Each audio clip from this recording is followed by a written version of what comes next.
Mr. Speaker, I am very proud to join my colleagues tonight in recognition of National Small Business Week, and actually all the parts we've talked about are connected. National Small Business Week recognizes the importance of the small businesses throughout all of our communities, and the numbers aren't that different state to state. In my home state of Kansas, 99% of the businesses that operate are small businesses. Whether they're small businesses on Main Street, small mom and pop shops, little manufacturing operations, farming operations, supporting operations, 99% of our businesses are small businesses. And those 99% in my state employ about 600,000 Kansans, which is roughly half the total number of Kansans who work. So all but 1% of our businesses, 99%, employ half of our people who rely on them for their livelihood, for their hopes, for their jobs, for their benefits in many cases, and for filling their days, because they obviously have to work in order to support their families and pursue their dreams. So we cannot overstate the importance of small businesses to all of us, the people we represent. And yet that often doesn't get itself reflected in the decisions and the actions that come out of this town.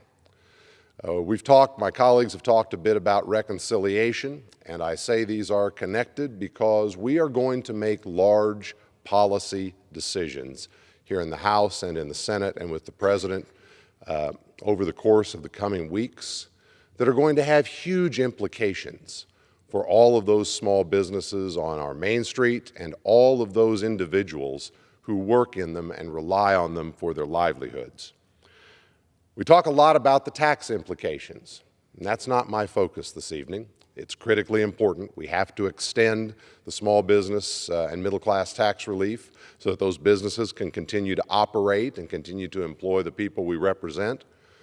But I want to talk a little bit tonight about the regulatory environment and the burden that we have created, really a tax by another means. When the government says to a small business, "Thou shalt do this," the compliance cost of doing this is borne by that business, and it comes out of their bottom line or out of their pockets.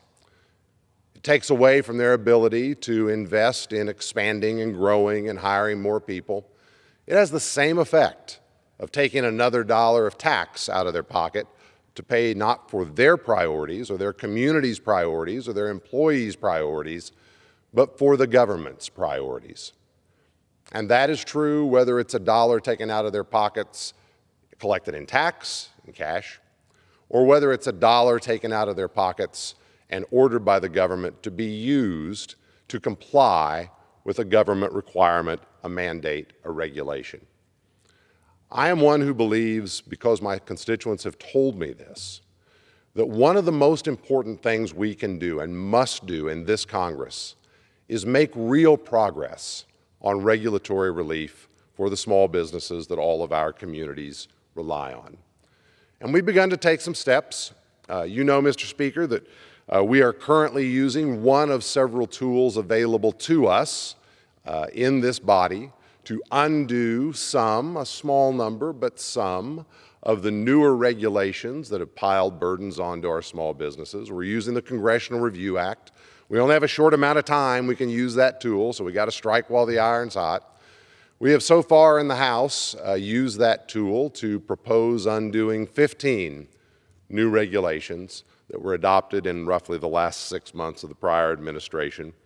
Of those 15 that we have approved here, 3 have been signed into law by the President, so we've done 3. Another 6 have been approved by the Senate and are currently awaiting President Trump's signature. And then there are an additional 6 that are awaiting consideration and I hope and expect passage in the Senate. So that's good. It's a good thing. We're using the tool available to try to make progress, to provide some relief for those small businesses. But Mr. Speaker, it's barely a drop in the bucket. It's barely a drop in the bucket. The chart next to me was compiled by George Washington University. It shows the number of pages in the Federal Register, starting back in 1950. The Federal Register, of course, is the government book, the government entity, where all of the agency regulations, not the laws passed by this body, but the agency regulations, the bureaucratic regulations, get published.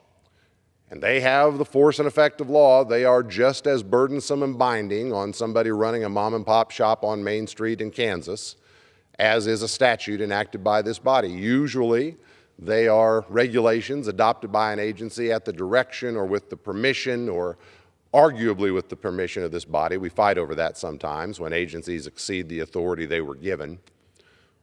But there's a penchant here in Congress to avoid some of the hard decisions and just ship it downtown, let the agencies have a lot of running room, and as a result of that, you get lots of decisions, and sometimes they're not consistent. So one administration goes one way and another administration goes the next way, or they adopt one regulation and then they pile another regulation on top of it and then another on top of that. I heard a term the other day, I'd never heard it before. Coral reefing, this idea that you lay down something that's living and makes sense and then that layer dies and you just build another on top and another on top and eventually you get this giant dead mass. That's what we've done with a lot of these agency regulations. Part of it's Congress's fault. Part of it is the agency's fault. If you look at this chart, Mr. Speaker, back in 1950, roughly the time they started publishing the Federal Register, compiling all these agency rules, diktats, actions, there were about 10,000 pages. It's about how long it was, the sum of all regulations adopted by agencies. The year I was born in 1968, it had grown fivefold to 50,000 pages. And when this chart was compiled about a year ago, a little more, it was nearly 200,000 pages. Nearly 200,000 pages of regulations that folks in our country, our small businesses, have to comply with. And by the way, to put that in comparison, the number of pages in the U.S. Code, the laws actually adopted by the people's representatives in this body, last time it was compiled, it was around 60,000 pages. So about 4 times, roughly, 3-4 times as many rules and requirements on Main Street businesses written by people nobody out in the real world ever voted for, as opposed to laws that their elected representatives are accountable for. And by the way, this chart is not current. It doesn't include those regulations piled on top of this last tallest bar. Since this chart was compiled, we know that in the last 5 months of the Biden administration alone, more than 1,400 new regulations were adopted and shoved out the door. That's not 1,400 pages. That's 1,400 regulations, most of which were long. So this chart is actually much higher. So, Mr. Speaker, I just rise tonight to remind all of my colleagues and all of us who serve in these roles how important it is that during this Small Business Week, as we are doing our reconciliation bill and we're doing all the things we do, that we not forget about this hidden tax, that we have created this burden that we have placed on the 99% of businesses, small businesses in our community, who employ half the people working in my state, making it harder for them to do what they do, what we rely on them to do, what we count on them to do, and more importantly, what the people we represent, our constituents, count on them to do. We can't lose sight of it. We must fix this system, tear down some of the coral reef, and get those lines moving back down. Thank you, Mr. Speaker, and I yield.